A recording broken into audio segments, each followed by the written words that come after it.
الحمد لله رب العالمين، والصلاة والسلام على نبينا محمد وعلى آله وصحبه أجمعين. قال رحمه الله تعالى: كتاب الأدب، باب الحياء وفضله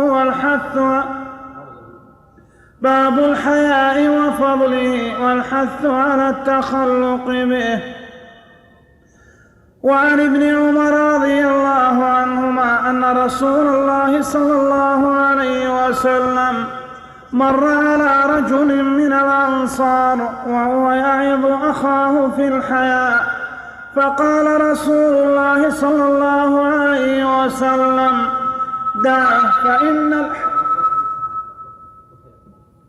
دعه فإن الحياء من الإيمان. متفق عليه. وعن عمران بن حسين رضي الله عنهما قال: قال رسول الله صلى الله عليه وسلم: الحياء لا يأتي إلا بخير. متفق عليه. بسم الله الرحمن الرحيم.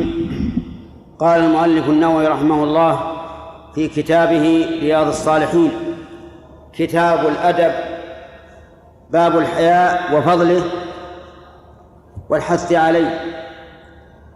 الأدب الأخلاق التي يتأدب بها الإنسان، وهي أنواع كثيرة، منها الكرم والشجاعة وطيب النفس وانشراح الصدر وطلاقة الوجه وغير ذلك كثير. فالأدب هو عبارة عن أخلاق يتخلق بها الإنسان يمدح عليها، ومنها الحياء. والحياء صفة في النفس تحمل الإنسان على فعل ما يجمل ويزين وترك ما يدنس ويشين، فتجده إذا فعل شيئا يخالف المروءة استحيا من الناس، وإذا فعل شيئا محرما استحيا من الله عز وجل، وإذا ترك واجبا استحيا من الله، وإذا ترك ما ينبغي فعله استحيا من الناس. فالحياء من الإيمان. ولهذا ذكر ابن عمر رضي الله عنهما أن النبي صلى الله عليه وسلم مر برجل من الأنصار يعظ أخاه في الحياء. يعظه في الحياء يعني أنه يحثه عليه ويرغبه فيه، فبين النبي عليه الصلاة والسلام أن الحياء من الإيمان. وقال عليه الصلاة والسلام في حديث آخر: الإيمان 70 شعبة، فأعلاها قول لا إله إلا الله، وأدناها إماطة الأذى عن الطريق، والحياء شعبة من الإيمان. وإذا كان عند الإنسان حياء وجدته يمشي مشيا مستقيما، ليس بالعجلة التي يذم عليها، وليس بالتماوت الذي يذم عليه أيضا.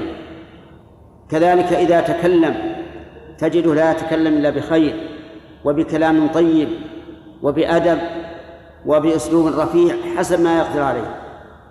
وإذا لم يكن حيا فإنه يفعل ما شاء، كما جاء في الحديث الصحيح: إن مما أدرك الناس من كلام النبوة الأولى إذا لم تستحي فاصنع ما شئت. وكان النبي صلى الله عليه وآله وسلم كان أشد حياء من العذراء في خدرها.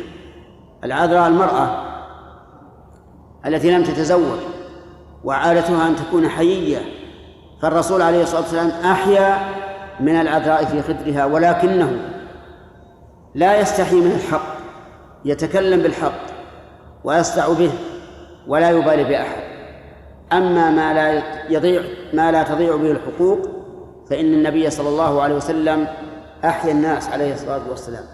فعليك يا أخي باستعمال الحياء والأدب والتخلق بالأخلاق الطيبة التي تمدح عليها بين الناس، والله موفق.